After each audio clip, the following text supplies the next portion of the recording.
Welcome to SIM-PAC Live. I'm your host, Jeff Matthews, and today we talk to Brendan O'Keefe from Circular Supply Chain Advisory. Welcome, Brendan. Hi, Jeff, and lovely to be here today. Thank you. Thank you. Now, circular supply chains. Now, it was only a little bit ago, feels like a little bit ago, that the word circularity it started coming to the fore, and it became a bit of a buzzword. But it's actually been with us quite a long time. And I know, you've been in the industry, 25 years now? Yes. Yep. And that word circularity, and now it's been extended to supply chains. And we're not just looking at the circularity of one product or one widget, in manufacturing. We're looking at every component piece of that and where has it come from, and that adds up to that whole product's carbon footprint.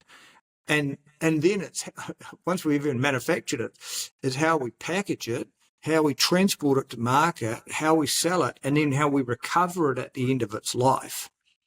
And so these supply chains are starting to get, they're starting to become important because of the recent government changes to how the reporting is done for large companies.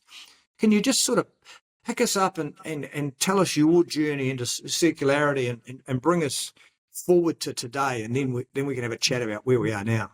Perfect. No, thanks. And it's a great segue, Jeff, into this conversation. So I guess by name of business, Circular Supply Chain Advisory, I've been interested in broadly, let's call it circulation of materials. And if we go back to, I think the common misconception in many ways has been that recycling is one of the best forms of circulating goods back into use. In effect, once you recycle something, it's at the very end of its value in terms of commercial value. So where really the concept has been around a long time, if we go back generationally, I think our forefathers, previous generations had been very good at being resourceful, which I guess, they never threw anything out. They found a use for something or a reuse for materials in applications. And I think this is where the whole circularity comes in, that we're realizing that the value that goes into products coming from, say, original raw material right through process into their manufacturing, into their component packaging and so on. At the end of life, that value still exists. So it's really trying to capture the value rather than it go to scrap or end of life. And it's really about rediscovering what and how materials can be recovered at their highest value, and then actually put back into the original supply chains where possible. Or in many ways, look at the other applications for that material into other products. So when we think about it here, I think we're slowly but surely getting more cognizant of what can be done. There's a push, I guess, from electronics and the likes, where even at a domestic level, people are very aware. If you buy white goods, the used white goods can be returned and they become recycled through a scheme or a partnership. So that's one element of that recycling and circulation. And also, if we understand how products are deconstructed or put back into the supply chain, we can design them better from the start. Yeah, so the whole, if you like, the whole innovation, or is it an innovation? It's probably going back to more simplicity. A lot of product design has been done probably for ease of manufacturing, whereas it's a little bit about uncoupling some of that complexity and actually what to recover this material. How can we build the be it the product, in a way that materials can be recovered, in a way, can they be repaired? So rather Yes. than something being disposed of because the whole of unit is too costly to repair or needs replacement, and that's not in the financial equation, can you take out component parts that have failed and replace them? So it's in some ways really supporting the whole, looking at maintenance as one of, or maintenance, preventative maintenance, as one of these elements of circularity, where you're looking at repair of goods before you're looking at end of life disposal. Yes. So you're extending life. And I think if we look at an example in today's global economy, so from a global economy perspective, if we look at the French government, they have brought in simple terms, a right to repair act. So Yes. it's really putting power back to the consumers, that there is a mandate that supports them to repair goods as opposed to pushing people towards replacing goods. Yes. And with that, they provide people a financial incentive. The other thing it does, it ensures that the whole side of maintenance skills from an industry perspective are maintained or retained, Yes. rather than, plugging in new stuff all the time, which I think we've become a lot more accustomed to in the last 10, maybe 20 years. We don't consider the options of replacing. We tend to go to replacing as our first thought rather than repairing, which is where the whole circularity is about trying to Yes. interrupt that cycle. Yes. And within that, there's lots of complexities, but some very good examples. 50% of the solar panels in Australia are reusable. It's just their efficiency for that particular square meterage has dropped off. They're old, but they're still good. But they could go somewhere where space isn't such a problem. And I also know Dominic Spooner from Volta Batteries. They make batteries in Queensland, and they can take out faulty cells, individual cells of those batteries, which means they could be repaired on site, but it means it lengthens the time of the battery, because when you get a whole lot of cells and one gives out, how they've been doing it is they've been throwing the whole battery away, which is an issue. Yes. And now they can pull them out and repair them one cell at a time and keep that battery in play. So another example of that, Jeff, and it's a great example of, and this has been the case maybe more so just referring to a particular EV vehicle brand here, Tesla, who's been in the market the longest. So Tesla batteries that have gone below whatever minimum requirement is, they have been taken out of existing vehicles and then used as static or stationary batteries Yes. in apartments and so on. So this is, I think, where people need to think beyond going, oh, this is a problem. I think we're seeing there's an evolution of solutions that occur over time frames. So batteries, solar, so on. We are starting to see that people are realizing, actually, there's a market, there's another use for this, maybe not in our market, maybe it's an offshore market due to regulation perhaps, but there's another benefit in usage where this life can be extended, usefully extended, and in compliance. Yes, and there's two other, adding to the complexity again, is that ASO, who deal in power quality, they go to sites that things are blowing up, and they just keep replacing electronics, really expensive electronics, and not asking why they're blowing up. And ASO can sort out the harmonics in a industrial site, and the better power quality, and suddenly things stop blowing up, and people have been replacing those, and also Tindo Solar will tell you that if you design a solar panel that can last in Australia condition 30 years, the average solar panel in out of China or in Australia is 9 years. So buy it for 3 times longer, and the efficiencies, come. And maintenance as well. I talked to somebody who was maintaining refrigeration compressors and refrigerators. By the way, one of the biggest pollutants on the planet.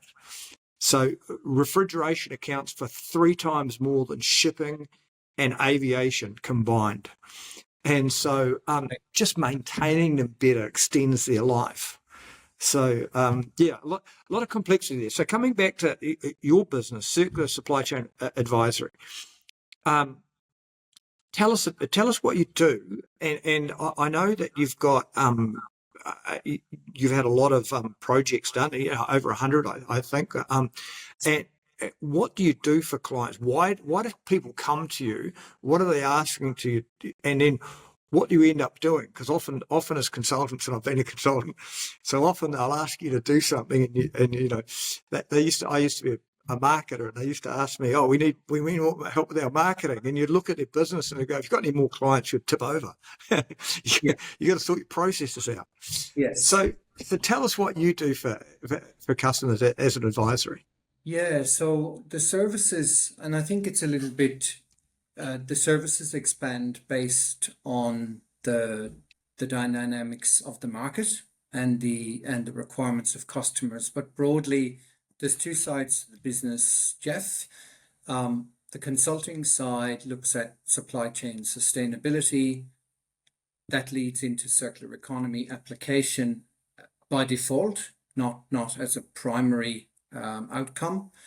We look at ESG reporting, but before doing that, we look at risk assessment, or the terminology that gets used in this sector being materiality assessment, which determines where you can determine your risks. We look at trying to help organizations with their scope reporting. 1 and 2 is not so much the issue nowadays, but scope 3 in terms of the extended supply chain and how they map that out and work with their supply chain partners. And there's a fundamental that we also help organizations with, is just basically workshop training and education, because in many cases it's they want to do the right thing. They're not aware of where they stand. It might be their first time they've talked to a sustainability consultant or somebody of that nature.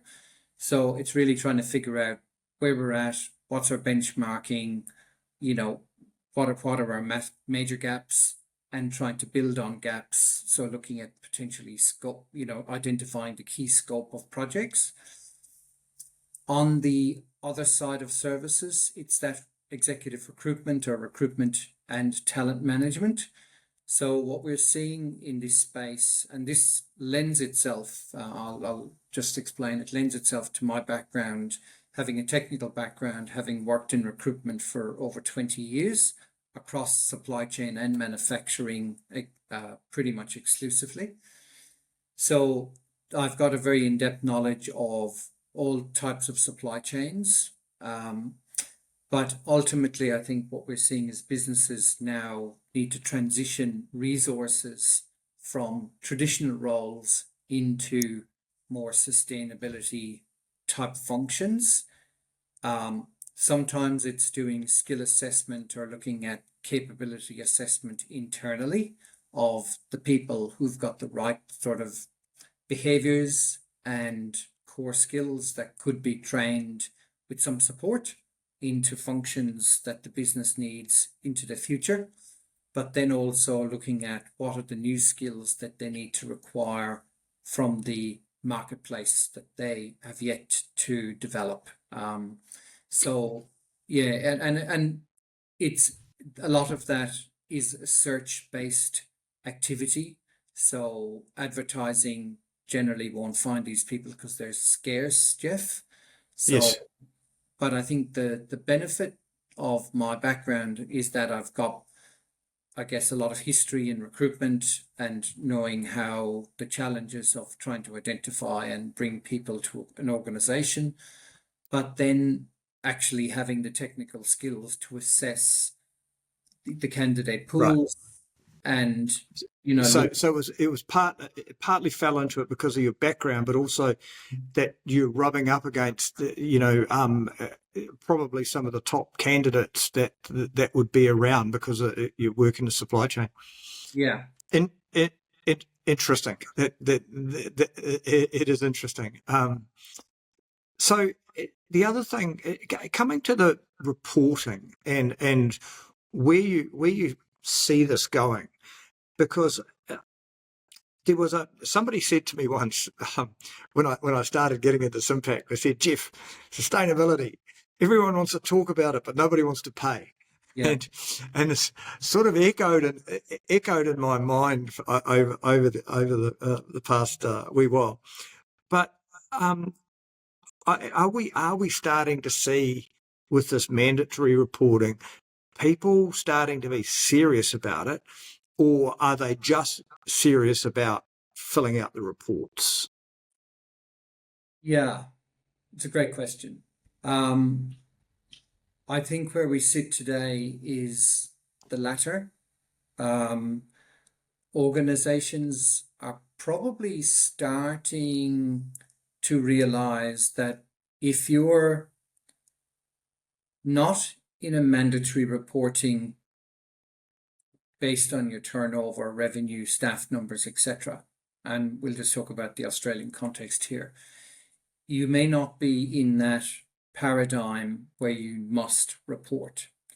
However, what is coming into play is there is a pressure from your supply chain. So your major customers who are, as part of their contracts or procurement processes or generally supplier requirement processes, actually starting to say, we need some data from you, or we need you to present us some sustainability reporting. It could be as simple as, we're undertaking our scope 3, you're part of that, we need you to provide us your information so as that we can fill in as part of our footprint. Yes. So to a business who's kind of sitting back and going, we're all good, we're a good supplier, we meet the requirements, etc., suddenly there's this and there's a bit of a grace period for which they need to reply. It might be a period within the year or reporting cycle. However, this is now going to become the new sort of impetus to actually get on the curve, to actually take a bit more of a serious response to your broader sustainability. Yes. Because I think if, once the larger supply chains who are starting to record and get the information in, then they will look at the suppliers who are, haven't responded, and they will start to Yeah. put some down. I always say it's like GST. Once somebody in the chain pays it, everyone's going to pay it, and Yeah. and you will get, no matter how small you are, you will get sucked in. I use the example. I sold some tickets to SIM-PAC Live Brisbane last year to the Gold Coast City Council, and for payment they required me to fill out my CO2 emissions and also my policy on anti-slavery. Yes. And at the time, I employed my kids, and I thought, you don't want to see my policy on anti-slavery. But yeah, so the smaller players, even selling a few $100s into a bigger organisation, you're going to get caught up, and it's coming. And if you want to export to the EU and also places like New Zealand, you're going to get caught up in their requirements. And there's some really interesting stuff coming. Like if you manufacture a wood table and you wrap it in plastic, send it to New Zealand, well, you've actually just tripped the plastics, and you're going to have to clear all the. It's a plastic product, not a wooden table anymore. And so, therefore, you've got to know where your plastics are coming from, et cetera, et cetera, et cetera. So you open up these cans of worms, and I think even despite pushback by let's say Trump and governments, and we don't know what the shape of what's going to happen in Australia in May. But this is still coming like a train. It's and also there's this idea of to me the transparency across supply chains is also an issue, because I think if somebody said, "Oh, we've got 100% transparency across our supply chain," I'd say, "Yeah, really?" Yeah, Because I don't think anyone's got it. And no. so there's some of these supply chains, are so complicated. And so, and what that comes is if a company stands up and says, "We would never be involved in slave labor or child labor." It's like, well, how do you know? And so that's also going to become really important in that supply chain. Yeah, so that's where the service that the business offers of supply chain sustainability comes into play. One of the tools we look at is a broader, what we call it, supply chain mapping. So it's really looking at your materials. If we look at it from a manufacturing perspective, what goes into your products, as in bill of materials? Do you know where they're coming from? Are they products that may be manufactured by yourself or a sister company? You have far more probably likelihood of being able to get the transparency and the footprint and the history there. However, if you're buying, as is the majority of cases, you're importing the materials from offshore through a supplier or a number of suppliers, one of your obligations is actually, have you verified the information they're sending you? Can you, as you kind of said about the modern slavery scenario, can you verify that they are meeting or exceeding those expectations as a basic standard? But it gets further challenging, if you look at a complexity of, the product you might get might be an assembled goods from your direct supplier, but then there's an awful lot of different components that went into making that. So then you have a multiplicity of second tier suppliers. So the reality of, I think rather than making it too much of a puzzle at this stage for companies who haven't done any of this, start with your major suppliers in your tier one and then work backwards. I think ultimately you tend to find, this is where your risk can come into be highlighted. Those that haven't undertaken the assessments in their own supply chain to them are probably your highest risk, because ultimately you can't with any confidence give information upstream. Yeah. And you may be supplying from countries that are potentially climate impacted, or in locations where there could be environmental events that have happened or are likely to happen. So from a continuity of supply, you may also need to look at what the risk factors could be at some stage. And in terms of the companies you deal with now, what's their average size, and what are their where are they going with this? Are they? Do you find, as going back to this question, how many actually because they want to have a more sustainable supply chain, or how many because they're just even trying to get that baseline of understanding their own supply chain now? Where's that balance for you? Yeah, so that's good question. So from a typical customer client of mine, they probably fall into that small medium, and I'll say medium maybe up to 100 million as a turnover. There's probably a good reason they're typically starting to get into reporting cycle or being drawn into the fact that they need to take some actions Some are progressive, and I suppose this is the point that I'd make, is that the leadership of the organizations are actually sort of thinking ahead of the curve rather than when pressure comes upon our door. Let's actually be prepared. Let's put the front foot with some of the activities we can do to initiate.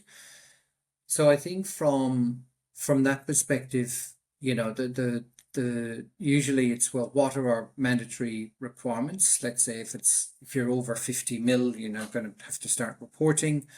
In reality, they kind of go, so what do we need to report? What do we have? I go through a bit of a checklist in many ways, Jeff, with them. So you're looking, every organization is got tons of data, but it's actually what's the right sort of data that you can extract for your reporting, which is important. How that is used and then kept clean is important as well, so as that there's no manipulation of data within the system. You're looking then at the reporting frameworks, what jurisdiction they're in. You raised this earlier about, say, if you're shipping product from here to New Zealand. Likewise, wherever your product comes from, where it's landing and where it's going to, you need to look at the various jurisdictions of what your regulatory compliance or standards. There's a few acronyms around this space, from a standards perspective, or GRI, SASB, TCFD. They're similar, but they're different, right? So you need to just align with certain standards, and know and this is where having a consultant work with you can guide you in that direction.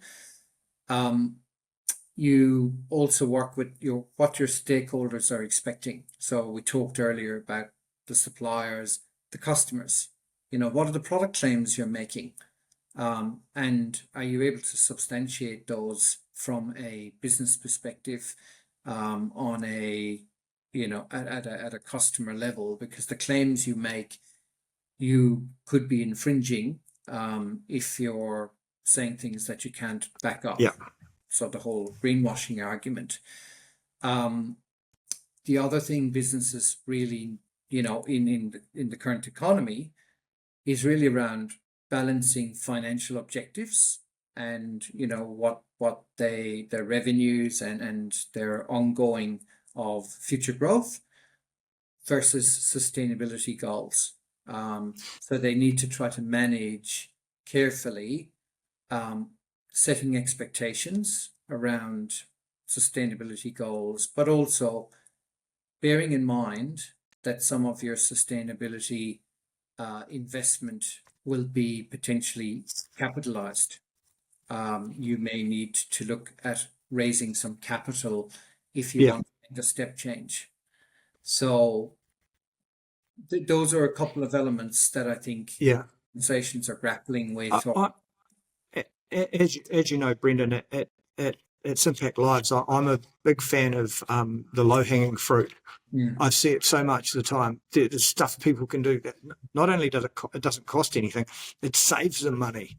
And sometimes I think people can get caught up in the end game in terms of, we can't decarbonize because of X, because but hang on, there's a hell of a lot you can do to start down that road. That was one question I had. It's two questions, so I don't lose sight of them. One question was the easy wins. Are you seeing those, and do you point them out, and do people grab them? And the second was, do you find that, have you been asked to find different suppliers who have a less of a carbon footprint, or one supplier can't give you information and they're not going to, and you think, well, moving on supplier now would give you a much more transparent supply chain? Those two questions for you. Yeah. So on the first part of the question, absolutely. I'm a great believer that sustainability as a broader core concept is really integrated with continuous improvement. So rather than, in many ways, if I go into a manufacturing site, I'm not thinking as much about, replacing and throwing out the baby with the bathwater. I'm looking at practices and behaviors of what might be existing in the business. So in real terms, you're looking at, again, exactly, it doesn't cost money, but it may be a change of process, of how they do things, even simple stuff like energy. In so many places you walk into, say a warehouse would be a classic example, fully lit. Maybe they have or have not moved across to LED lighting.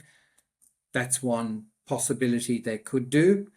But have they thought about sensor lighting, as opposed to having the whole place lit all the time? Simple energy cost reduction can be done through the BMS system. So then you look at things like from, if you think about the different materialities, energy obviously being a major one, water, waste, I prefer to kind of call it resource, but what are they doing in terms of recycling, recovery?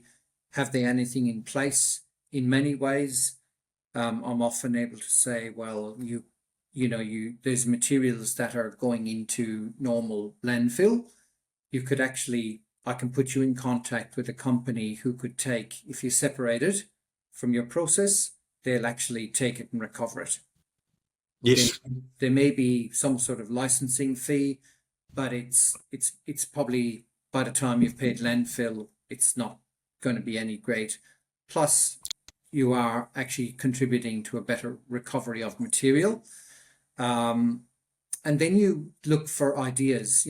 I think there's in lots of organizations, you get people at the cold face, the operations workforce and so on, and they have great ideas, but maybe they just haven't been asked. So putting in suggestion boxes, people walk past stuff all the time, almost trip over it, and they go, well, nobody's listening. Whereas if you actually get people and the leadership of an organization to be very genuine in the fact that we want your suggestions. There's no such thing as a bad idea, because what you want is the small changes that don't cost money will have a percentage, and it may be small percentage improvement on the profitability. Yes. But you can actually then go, okay, for looking at capitalized investment, you can look at some of that as part of your funding, for future projects where you actually need to dig a bit deeper. Yes. So yes, I'm a big fan of process engineering, reinventing processes, which we've been stuck in our mind. Oh, we've done that for 40 years or 100 years, and it can't be reinvented, because usually it can, and it can be done better. So there was a second part of the question too, though, Jeff. I'm just trying to recall. Just remind me again. Okay, so I asked you two questions. Was the easy ones, and jumping suppliers. Are you one of those people who say, look, I don't think you should use this supplier, I think you should use this one, because you're going to get better transparency out of them and they're actually doing something in the area? Yeah. So it's a very legitimate question, because it's actually a very real situation. Unfortunately, there are suppliers, let's say, who are resistant or not responsive to requests of, be it supply chain data, when it comes to, be it material supply, carbon footprint, whether they don't have the data or couldn't care less about wanting to give you the data because you're a supplier, we're meeting our job, we don't have any obligation. I think what you need to do in that situation is, that poses a risk, because ultimately you can't verifiably give any information on that supplier, or not with any confidence at all. So I think what it does is it raises a little bit of a red flag, and probably should make the organization think about, we need to look at some alternatives in our supply chain. Because this supplier might not be able to supply anyway at some point or another. plus there's a risk with their lack of data and transparency. I think you got to look at this as a collaboration. You're not just doing it simply because upstairs, your customer has asked you for it. You're really trying to make sure that all of those involved are doing the right thing in terms of sharing of information. Shouldn't be an issue about confidentiality. So if your supplier is not assisting you in any way and very much hostile to helping you, I think from a procurement or supply chain perspective, you need to start looking at other suppliers. And in some cases, then you won't have a comparison of a carbon footprint because your current supplier isn't giving you one. You can probably do some estimations or some modeling, perhaps, but then you can compare it to some other suppliers. Obviously, cost comes into this equation, but I think the reality is, from a risk perspective, you need to manage that as a total risk. It's a business risk, but it's also an ESG risk to your business. Yes. When you have a supplier that fits into that category. Yes. Brendan, that's a great chat. Thank you very much. CSC Advisory, we know that you do great work out there. You can find people and you can also help people with their reporting, and also, in the long term, decarbonize, because people are so busy with what they're trying to do, trying to find out all of the bits and pieces in their supply chain. It's just too big a job, and it's to do it in-house, and we need advisories like yours to start to make a difference, really. Thank you, Jeff, and it's a pleasure to have time on your channel, and thank you for all the great work you do with SIM-PAC. Yeah, thank you.